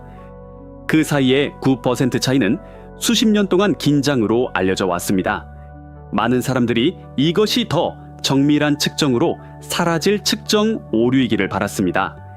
웹은 이 정밀한 측정을 하기 위해 만들어졌습니다. 그리고 웹은 노벨상 수상자 애덤 리스가 이끄는 팀이 주도한 측정을 수행했습니다. 결과는 어땠을까요? 긴장은 풀리지 않았습니다. 긴장은 역사상 가장 정확한 측정으로 확인되었습니다. 웹은 국지적 허블 상수가 73 근처임을 확인했습니다. 이 불일치가 통계적 우연일 확률은 100만 분의 1보다 더 낮아졌습니다. 이것은 5시그마 수준을 넘어서는 발견을 의미했습니다. 이제 이것은 긴장이 아니었습니다. 이것은 위기였습니다. 물리학자들은 두 개의 극도로 정밀한 측정 사이에 이 불일치가 표준 모델에 정말로 무언가 빠져 있다는 것을 의미한다고 인정해야만 했습니다. 제한된 해결책들은 초기 암흑 에너지에서부터 중력 자체 수정에 이르기까지 다양했습니다. 하지만 어느 것도 명쾌한 해결책을 제시하지 못했습니다. 모델의 기초가 흔들리고 있었습니다. 왜냐하면 한쪽에는 우주의 유아기 사진이 있었고 다른 한쪽에는 성인 시절의 모습이 있었기 때문입니다. 그리고 둘은 서로 소통하지 않았습니다. 우주의 자녀입니다. 그리고 이것은 모든 거리, 모든 공백에도 불구하고 우리가 결코 혼자가 아님을 의미합니다. 이 역설들, 이 대조들은 웹이 우리에게 제시한 새로운 우주의 질감을 형성합니다. 거대함과 왜소함, 영원과 덧없음, 고독과 연결. 각각은 우리 존재의 비극적이면서도 아름다운 본성을 반영합니다. 하지만 이 사유의 여정은 여기서 끝나지 않습니다. 왜냐하면 웹의 데이터는 우리에게 단지 우주의 본성에 대해서뿐만 아니라 지식과 무지의 본성에 대해서도 무언가를 말해주기 때문입니다. 그리고 이것은 아마도 가장 불편하면서도 동시에 가장 희망적인 역설일 것입니다. 그리고 이것은 아마도 가장 불편하면서도 동시에 가장 희망적인 역설일 것입니다. 왜냐하면 웹의 발견은 우리에게 단지 우주 자체에 대해서뿐만 아니라 우리 자신의 지식과 무지에 대해서도 깊은 모순을 제시하기 때문입니다. 한편으로는 인류 역사상 그 어느 때보다도 많은 것을 알고 있습니다. 웹 덕분에 우리는 우주의 첫 300만 년에 속한 광자들을 포착하고 분석할 수 있습니다. 그 첫 은하들의 화학적 구성, 별 형성 속도, 그리고 질량을 측정할 수 있습니다. 이것은 우리 조상들이 상상조차 할 수 없었던 지식 수준입니다. 다른 한편으로는 우리가 배우는 모든 새로운 것은 사실 우리가 얼마나 적게 아는지를 더욱 분명하게 드러냅니다. 저 웹은 우리가 수십 년 동안 신뢰해온 표준 우주론 모델이 근본적으로 결함이 있음을 보여주었습니다. 가장 기본적인 질문에 대한 우리의 답이 틀렸을 수 있다고 속삭였습니다. 이것은 지식의 비극적인 역설입니다. 더 많이 배울수록 우리의 무지의 바다는 더 넓어 보입니다. 마치 언덕 꼭대기에 올라가 우리 앞에 펼쳐진 이전에 보지 못했던 산맥을 발견하는 것과 같습니다. 모든 답은 10개의 새로운 질문을 낳습니다. 모든 해결된 미스터리는 더 깊은 미스터리의 문을 엽니다. 이것은 한편으로는 답답할 수 있습니다. 왜냐하면 절대적인 지식, 모든 것의 이론에 도달하려는 목표가 우리가 그것에 다가갈수록 우리에게서 멀어지는 것처럼 보이기 때문입니다. 아마도 우리는 그 목표에 결코 도달하지 못할 것입니다. 하지만 또다시 그 마법 같은 하지만의 순간이 있습니다. 이것이 바로 과학의 가장 아름답고 가장 강력한 측면입니다. 과학은 교리의 집합이 아닙니다. 과학은 질문의 방법입니다. 그리고 모델이 틀렸음을 증명하는 것은 실패 이상의 것입니다. 그것은 승리입니다. 왜냐하면 그것은 자연히 우리에게 우리가 생각했던 것보다 더 풍부하고 더 복잡하며 더 흥미롭다고 말하는 순간이기 때문입니다. 표준 모델의 붕괴는 우주론의 끝이 아니라 새롭고 더 흥미로운 우주론의 시작입니다. 당신도 이 과정의 일부입니다. 이 다큐멘터리를 보면서 우리는 이것을 몰랐다는 문장을 들을 때 그것은 결점이 아니라 기회입니다. 그것은 인류의 집단 지성이 우주의 다음 비밀을 풀기 위해 길을 나서는 순간입니다. 당신의 무지는 사실 당신의 호기심의 연료입니다. 그리고 이것은 우리를 또 다른 모순으로 이끕니다. 질서와 혼돈. 웹이 우리에게 보여준 우주는 믿을 수 없을 정도로 질서정연하면서도 놀라울 정도로 혼란스러운 곳입니다. 한편으로는 수십억 개의 별들이 완벽한 조화를 이루며 회전하는 우아한 나선팔과 막대를 형성하는 은하들이 있습니다. 우주 그물의 필라멘트들은 거의 설계된 것처럼 보이는 규모로 물질을 조직합니다. 이것은 우주의 근저에 놓인 깊은 수학적 질서, 물리 법칙의 보편적 지배의 증거입니다. 하지만 다른 한편으로 우리는 이 질서가 그 이전과 그 안에 상상할 수 없는 혼돈과 폭력에서 비롯되었음을 봅니다. 종족 3별들의 자신들을 완전히 파괴하는 그 믿을 수 없는 폭력적인 폭발, 은하들의 서로를 갈기갈기 찢는 그 야만적인 합병, 블랙홀들의 주변의 모든 것을 삼키는 그 끝없는 식욕, 이것은 존재의 비극적인 기반입니다. 창조는 파괴에서 비롯됩니다. 아름다움은 폭력에서 자양분을 얻습니다. 오늘날 우리가 보는 그 고요하고 우아한 나선 은하는 과거의 수많은 충돌과 폭발의 흔적을 담고 있습니다. 이것은 숲의 고요한 아름다움이 사실은 끊임없는 생존 투쟁, 발리고 부패와 재생의 순환의 결과인 것과 같습니다. 이 진실과 마주하는 것은 어려울 수 있습니다. 왜냐하면 우리는 안정과 평화를 추구하는 존재이기 때문입니다. 하지만 우주가 우리에게 말하는 것은 질서란 혼돈에 대한 일시적인 승리에 불과하다는 것입니다. 하지만 여기에도 아름다움이 있습니다. 왜냐하면 이것은 변화가 우주의 가장 근본적인 법칙임을 보여주기 때문입니다. 아무것도 정체되어 있지 않습니다. 모든 것이 끊임없는 흐름 속에 있습니다. 그리고 이 혼돈 속에서 질서가 탄생할 수 있다는 것은 우주의 가장 희망적인 메시지 중 하나입니다. 이것은 가장 어둡고 가장 폭력적인 순간에서조차 새롭고 아름다운 것이 나타날 수 있음을 의미합니다. 당신도 이 순환의 산물입니다. 당신의 존재는 수십억 년의 우주적 혼돈과 질서의 결과입니다. 당신의 몸에 있는 모든 세포는 이 창조와 파괴의 춤의 유산입니다. 따라서 우주의 혼돈을 두려워하는 대신 그것을 포용할 수 있습니다. 왜냐하면 당신은 그 혼돈 속에서 태어난 가장 복잡하고 가장 아름다운 질서의 형태 중 하나이기 때문입니다. 이러한 생각들은 우리를 아마도 가장 개인적인 역설로 이끕니다. 의미와 무의미. 웹이 드러낸 이 새로운 우주론적 그림을 볼 때 두 가지 다른 반응이 가능합니다.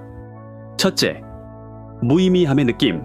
만약 우주가 이토록 거대하고 이토록 오래되었으며 우리의 존재가 이토록 짧고 우연적이라면 우리가 하는 어떤 것도 궁극적인 중요성을 갖지 않는다는 의미입니다. 우리는 우주적 바다 위를 떠다니는 경로도 목적지도 없는 먼지 한 톨입니다. 우리의 종교, 철학, 문명 모두 이 거대한 공허 속에서 울려 퍼지는 무의미한 속삭임입니다. 이것은 실존주의적 비극입니다. 의미를 찾는 의식이 의미 없는 우주에 내던져진 것. 이것은 우리가 왜 여기에 있는지에 대한 우주적 답이 없으며 단지 차갑고 무관심한 물리 법칙만이 존재함을 인정하는 것입니다. 하지만 이에 대한 정반대의 반응도 가능합니다. 그리고 그 반응은 하지만으로 시작합니다. 우주가 우리에게 의미를 주지 않는다고 해서 우리가 의미를 창조할 수 없다는 뜻은 아닙니다. 정반대입니다. 만약 우주적 목적이 없다면 이는 우리가 우리 자신의 목적을 창조할 자유가 있음을 의미합니다. 의미는 우주가 우리에게 베푸는 선물이 아닙니다. 의미는 우리가 우주에게 주는 선물입니다. 호기심을 갖고 탐험하고 예술을 창조하고 사랑하고 서로를 돕고 우리는 이 무의미해 보이는 존재에 의미를 부여합니다. 웹 망원경 자체는 이 철학의 가장 강력한 증거입니다. 우주는 우리가 웹을 건설하기를 원하지 않았습니다. 하지만 우리는 그럼에도 불구하고 건설했습니다. 왜냐하면 우리는 궁금했기 때문입니다. 왜냐하면 우리는 알고 싶었기 때문입니다. 왜냐하면 우리는 이 어둠 속에 촛불 하나를 켜고 싶었기 때문입니다. 당신도 이 의미 창조 과정의 중심에 있습니다. 당신의 삶은 당신이 자신의 이야기를 쓸 수 있는 빈 페이지입니다. 당신의 선택, 당신의 가치, 당신의 열정은 이 우주에 추가되는 독특한 의미의 층입니다.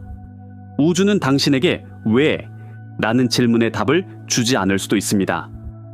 하지만 당신에게 자신의 왜를 창조할 기회를 줍니다. 그리고 이것은 아마도 가장 위대한 자유일 것입니다.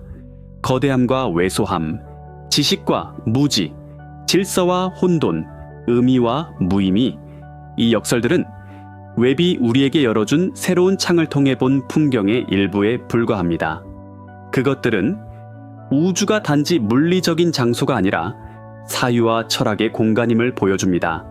우리를 우리가 무엇인지뿐만 아니라 무엇이 될 수 있는지도 생각하게 합니다.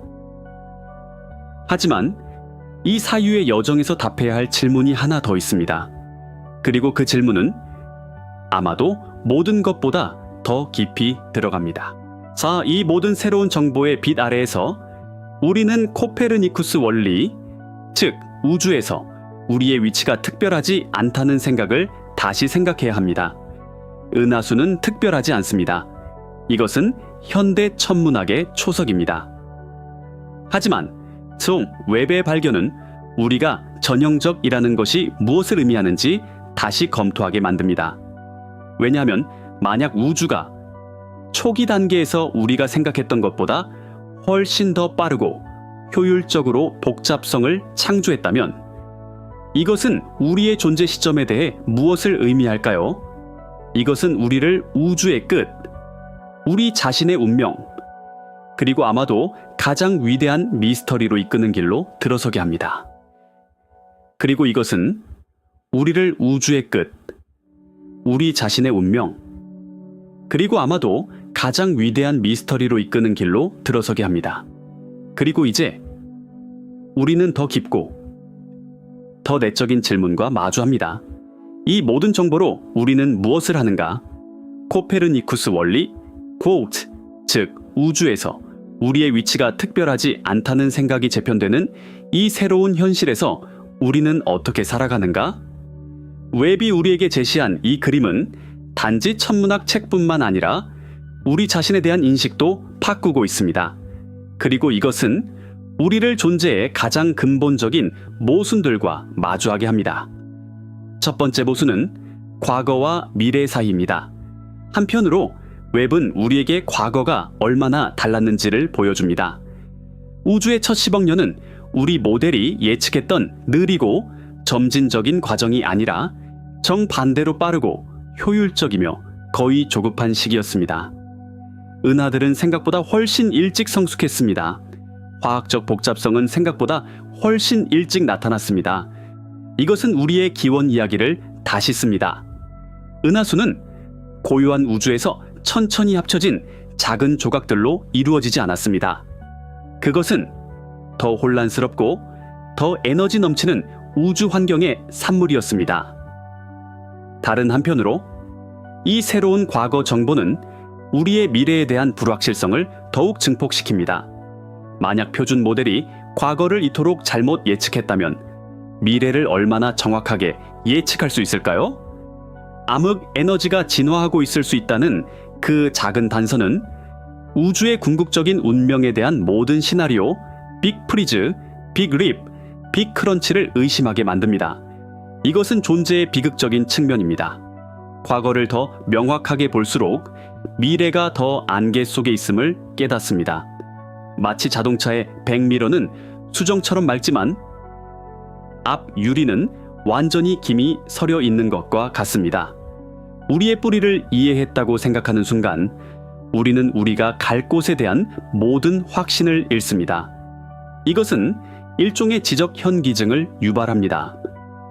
하지만 여기에도 하지만의 순간이 있습니다. 이 불확실성은 동시에 자유입니다. 만약 미래가 쓰여지지 않았다면 이는 우리가 그것을 형성하는 데 역할을 할 수 있음을 의미합니다. 물론 우리는 우주의 궁극적인 운명을 바꿀 수는 없습니다. 하지만 우리 자신의 종, 우리 자신의 행성의 미래에 영향을 미칠 수는 있습니다. 과거가 우리가 생각했던 것보다 더 역동적이고 창의적이었다는 것을 아는 것은 우리에게 미래도 같은 잠재력을 가질 수 있음을 상기시킵니다. 이것은 운명론에 대한 해독제입니다. 이것은 우리의 행동이 중요성을 갖는다는 생각입니다. 당신도 이 모순의 한가운데서 살고 있습니다. 한 매일 당신은 수십억 년의 우주적 과거의 유산을 지니고 있습니다. 하지만 동시에 당신이 내딛는 모든 걸음, 당신이 하는 모든 말로 불확실한 미래의 형성에 기여하고 있습니다. 당신은 결과인 동시에 시작입니다. 두 번째 모순은 증거와 믿음 사이입니다. 웹은 우리에게 구체적이고 측정 가능하며 반복 가능한 증거를 제시합니다. 분광 데이터, 적색 편의, 측정, 질량 추정, 이것들은 물리학과 수학의 보편적인 언어로 표현된 사실들입니다. 과학은 이 증거에 기반합니다. 하지만 다른 한편으로 이 증거들이 우리를 이끄는 곳은 거의 믿음의 도약을 요구하는 영역입니다. 표준 모델을 넘어선 새로운 우주론을 생각하는 것은 아직 직접 관찰하지 않은 이론들, 수정된 중력, 반동 우주, 다중 우주를 진지하게 받아들이는 것을 요구합니다. 이것은 알려진 것의 안전한 해안을 떠나 미지의 바다로 항해하는 것입니다. 이것은 과학의 비극적인 한계입니다. 증거는 우리를 특정 지점까지만 데려갈 수 있습니다. 어느 시점부터는 최상의 증거에 기반하지만 본질적으로는 여전히 추측적인 이론적 틀에 의존해야 합니다. 즉, 일종의 지적 믿음을 보여야 합니다. 이것은 과학자들이 패러다임 전환이라고 부르는 그 불편하지만 필요한 과정입니다. 뉴턴에서 아인슈타인으로의 전환도 그러한 도약이었습니다. 증거는 쌓였지만 새로운 틀은 직관적으로 파악하기 어려운 급진적인 사고의 전환을 요구했습니다. 하지만 이 도약의 아름다움도 여기에 있습니다. 왜냐하면 이것은 인간의 마음이 가장 용감하고 가장 창의적인 순간이기 때문입니다. 증거를 넘어서 만약에 라고 묻는 용기를 보여주는 순간, 이것은 상상력이 이성적인 사고와 결합하여 새로운 세계를 건설하는 곳입니다. 과학의 가장 위대한 혁명들은 단지 새로운 데이터뿐만 아니라 새로운 사고방식으로도 일어납니다. 당신도 자신의 삶에서 이 균형을 끊임없이 맞추고 있습니다. 한편으로는 경험과 증거에 기반한 결정을 내립니다. 하지만 다른 한편으로는 미래에 대한 희망, 꿈, 그리고 직관이 있습니다. 때로는 알려진 것을 넘어 한 걸음 내딛고 위험을 감수하고 믿음의 도약을 해야 합니다. 당신의 개인적인 여정도 우주론의 여정과 마찬가지로 증거와 믿음 모두로 형성됩니다. 세 번째이자 마지막 모순은 속도와 인내 사이입니다. 웹이 우리에게 보여준 초기 우주는 믿을 수 없을 정도로 빨랐습니다. 은하들은 빠르게 형성되었고 블랙홀들은 빠르게 성장했으며 화학적 풍요는 빠르게 일어났습니다. 하지만 다른 한편으로 우리가 이 정보를 얻는 과정은 믿을 수 없을 정도로 느리고 인내심 있는 노력의 산물입니다. 웹 망원경 자체는 수십 년에 걸친 계획, 설계, 그리고 건설 과정의 결과물입니다. 데이터를 수집하고 분석하고 해석하는 것은 수천 명의 과학자들이 수년간에 걸쳐 수행한 꼼꼼한 작업의 결과입니다. 논문 하나가 출판되기까지는 수개월에 걸친 동료 심사를 거칩니다. 이것은 현대 과학의 비극적이고 느린 본성입니다. 유레카의 순간은 종종 10년의 노력 뒤에 숨어 있습니다. 순간적인 발견처럼 보이는 것은 사실 수많은 실패, 수정, 그리고 재시도의 결과입니다. 이것은 특히 오늘날의 즉각적인 만족을 추구하는 문화에서 답답할 수 있습니다. 우리는 빠른 답을 원합니다. 하지만 우주는 그 비밀을 쉽게 내주지 않습니다. 인내가 필요합니다. 방법이 필요합니다. 규율이 필요합니다. 하지만 이 느림 속에는 깊은 아름다움이 있습니다. 왜냐하면 이것은 지식이 얼마나 소중한지를 보여주기 때문입니다. 쉽게 오지 않습니다. 그것은 집단적인 노력, 세대를 거쳐 전해진 호기심, 그리고 인류의 가장 좋은 면모들의 결합의 산물입니다. 웹의 단 한 장의 이미지는 수만 명의 사람들의 경력, 열정, 그리고 지성을 대표합니다. 이것은 개인의 천재성이 아니라 집단적인 끈기의 승리입니다. 당신도 이 역동성을 자신의 삶에서 경험합니다. 배우고 싶은 기술, 도달하고 싶은 목표는 시간과 노력을 필요로 합니다. 즉각적인 결과는 드뭅니다. 진정한 숙련은 인내심 있고 꾸준한 노력의 결과입니다. 당신의 개인적인 성장도 과학적 이해의 발전과 마찬가지로 느리지만 꾸준한 걸음으로 나아갑니다. 모든 작은 걸음, 모든 배운 교훈은 그 큰 그림에 기여합니다. 과거와 미래, 증거와 믿음, 속도와 인내, 이 모순들은 웹이 우리에게 제시한 새로운 우주의 철학적 질감을 심화시킵니다. 그것들은 우리를 단지 우주에 대해서뿐만 아니라 우리 자신에 대해서도 생각하게 합니다. 하지만 이 철학적 여정은 아직 끝나지 않았습니다. 왜냐하면 이 모든 역설을 넘어 웹에 아마도 가장 중요한 기여가 있기 때문입니다. 그것은 미래의 발견을 위해 열어놓은 문입니다. 웹은 종착점이 아니라 출발점입니다. 그리고 이 출발점은 우리를 과학과 인류의 미래에 대해 더욱 깊은 질문을 하게 만듭니다. 그리고 이것은 우리를 과학과 인류의 미래에 대해 더욱 깊은 질문을 하게 만듭니다. 그리고 따라서 미래를 향한 이 질문들은 우리를 마지막 철학적 층이 아마도 가장 인간적인 층위로 이끕니다. 이 지식으로 우리가 무엇을 하는지, 이 여정이 우리를 어떻게 변화시키는지, 그리고 인간이라는 것이 이 새로운 우주에서 무엇을 의미하는지, 이것은 망원경의 거울을 우리 자신에게 돌리는 순간입니다. 그리고 우리가 보는 반사상은 우주 자체만큼이나 복잡하고 모순으로 가득 차 있습니다. 첫째, 우리는 도구와 의미 사이에 모순과 마주합니다. 한편으로는 제임스 웹 우주 망원경 자체가 있습니다. 차갑고 계산된 공학의 경이 섭씨 마이너스 233돼서 작동하는 베릴륨 위에 금을 입힌 18개의 육각형 거울로 이루어진 궤도가 밀리미터 단위의 정밀도로 계산된 기계. 그것은 단지 광자를 모으는 도구입니다. 빛의 양동입니다. 그것에게는 의식도, 감정도, 호기심도 없습니다. 그것은 단지 명령을 수행할 뿐입니다. 다른 한편으로는 그 기계가 수집한 데이터가 우리에게 주는 깊고 충격적이며 거의 영적인 의미가 있습니다. 그 차가운 숫자들은 우리 마음속에서 우주의 시작에 대한 시적인 이미지로 경의와 경외의 감정으로 변합니다. 이것은 기술의 가장 깊은 비극입니다. 우리가 만든 가장 훌륭한 도구조차 우리가 그것에 부여하는 의미를 알지 못합니다. 웹은 자신의 발견의 위대함을 결코 알지 못할 것입니다. 그것은 자신이 포착한 빛의 이야기를 결코 이해하지 못할 것입니다. 그것은 우리에게 우주의 가장 큰 비밀을 속삭이지만 스스로는 귀머거리인 예언자입니다. 하지만 그 피할 수 없는 하지만 도구 자체는 의미가 없을 수 있지만 그것은 우리의 의미 창조 능력의 가장 강력한 확장입니다.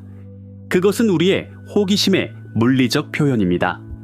우리는 그 차가운 금속과 실리콘 덩어리에 영혼을 불어넣는 존재들입니다. 망원경은 우리의 우주적 눈, 우주의 깊숙한 곳으로 뻗어나가는 우리의 의수족입니다. 그것을 통해 우리는 우리 자신의 생물학적 한계를 넘어 시간과 공간의 저편을 봅니다. 당신도 이 역동성의 일부입니다. 당신이 손에 든 책은 단지 종이와 잉크일 뿐입니다. 하지만 당신은 그 생명 없는 물체를 모험으로, 지식으로, 감정으로 바꿉니다. 그 도구는 당신의 의식과 결합될 때 의미를 갖습니다. 웹도 마찬가지입니다. 그것은 인류의 집단적 호기심이 우주로 뻗은 손입니다. 둘째 신호와 침묵 사이에 모순이 있습니다. 웹은 135억 년 전의 은혜에서 오는 그 믿을 수 없을 정도로 약한 신호들을 포착할 수 있습니다. 하지만 이 성공 뒤에는 압도적인 진실이 있습니다. 우주는 대체로 침묵하고 비어 있습니다. 우리가 포착하는 신호들은 끝없는 어둠의 바다에서 빛나는 몇 개의 반딧불이와 같습니다. 우주 역사의 대부분은 우리가 결코 목격할 수 없고 결코 기록할 수 없는 침묵 속에서 지나갔고 앞으로도 그럴 것입니다. 수십억 년 동안 수십억 개의 은에서 수많은 별들이 태어나고 죽었습니다. 그리고 그들의 이야기의 거의 전부는 영원히 사라졌습니다. 이것은 지식의 비극적인 한계입니다. 아무리 깊이 들여다봐도 우리가 볼 수 있는 것은 일어난 일의 극히 일부에 불과합니다. 우리는 거대한 도서관의 단 몇 단어만 읽을 수 있는 존재들입니다. 이것은 사람의 마음을 허무함과 상실감으로 채울 수 있습니다. 우주의 거대한 서사는 우리가 들을 수 없는 속삭임으로 이야기합니다. 하지만 여기에도 하지만의 순간이 있습니다. 그 신호가 그토록 약하고 드물다는 사실이 그것을 무한히 더 가치 있게 만듭니다. 만약 우주의 모든 구석이 우리에게 끊임없이 소리치고 있었다면 우리는 아마 아무것도 듣지 않았을 것입니다. 하지만 그 침묵 속에서 들려오는 그 연약한 광자들은 보물과 같습니다. 그것들을 찾기 위해 우리가 기울이는 노력, 그 침묵에 귀를 기울이기 위해 우리가 만든 이 놀라운 기술은 우리 종의 가장 고귀한 행동 중 하나입니다. 우리는 침묵을 듣고 그 안에 미세한 멜로디를 듣는 법을 배우는 종입니다. 그 신호들은 우주가 우리와 대화하는 것이 아닙니다. 그 신호들은 우리가 우주를 듣겠다는 결의의 증거입니다. 당신도 자신의 삶에서 이 경험을 합니다. 때로는 가장 의미 있는 대화가 가장 조용한 순간에 이루어집니다. 때로는 가장 깊은 진실이 세상의 소음 아래에 숨어 있는 그 미세한 속삭임에 있습니다. 당신의 지혜는 단지 말해진 것뿐만 아니라 말해지지 않은 것도 듣는 능력으로 측정됩니다. 그리고 마지막으로 개인과 집단 사이의 모순, 웹의 이미지를 볼 때 당신이 경험하는 그 경이의 순간은 극도로 개인적이고 개별적인 경험입니다. 그 순간 당신과 우주는 단둘이 있습니다. 수십억 년의 빛은 그 긴 여정을 바로 당신의 눈의 망막이나 화면에서 끝내기 위해 달려왔습니다. 하지만 이 개인적인 순간 뒤에는 인류 역사상 가장 위대한 집단적 노력 중 하나가 있습니다. 웹을 건설하는 것은 한 개인, 심지어 한 세대가 해낼 수 있는 일이 아니었습니다. 그것은 뉴턴의 중력 법칙에서부터 아인슈타인의 상대성 이론, 허블의 우주 팽창 발견, 그리고 수만 명의 엔지니어, 기술자, 과학자, 프로그래머들의 수십 년에 걸친 공동 작업에서 비롯된 프로젝트입니다. 이것은 개인의 비극적인 왜소함입니다. 이 거대한 프로젝트에서 우리 각자는 단지 하나의 톱니바퀴일 뿐입니다. 우리 대부분은 그 방정식들을 풀지 않았고 그 거울들을 닦지 않았으며 그 소프트웨어를 코딩하지 않았습니다. 우리는 이 거대한 서사의 관객처럼 보일 수 있습니다. 하지만 이것이 그림의 전부는 아닙니다. 왜냐하면 과학의 아름다움은 그것이 계주라는 데 있기 때문입니다. 각 세대는 횃불을 다음 세대에게 넘겨줍니다. 그리고 당신은 이 다큐멘터리를 보며 이 지식을 배우고 이 호기심을 공유함으로써 그 경주에 참여합니다. 당신은 그 집단적 노력의 일부가 됩니다. 왜냐하면 지식은 그것을 생산한 사람들에게만 속한 것이 아니기 때문입니다. 지식은 그것을 이해하고 감사하는 모든 사람에게 속합니다. 웹은 특정 국가나 기관의 것이 아니라 인류의 성공입니다. 그것은 우리의 공동 호기심의 기념비입니다. 우리는 개인으로서 죽을 수 있습니다. 하지만 이 집단적인 지식 탐구는 우리 이후에도 오랫동안 계속될 것입니다. 당신도 이 사슬의 한 고리입니다. 특히 당신의 가족, 문화, 언어에서 배운 모든 것과 같이 이 과학적 지식도 당신에게 전수된 유산입니다.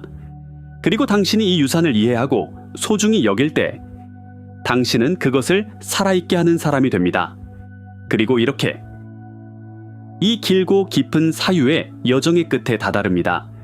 우주의 거대함 앞에서 우리 자신의 왜소함과 영원한 시간 앞에서 우리 자신의 덧없음과 우주적 고독 앞에서 우리의 원자적 연결과 아는 것이 늘어날수록 사실 우리가 얼마나 무지한지를 깨닫는 것과 마주했습니다.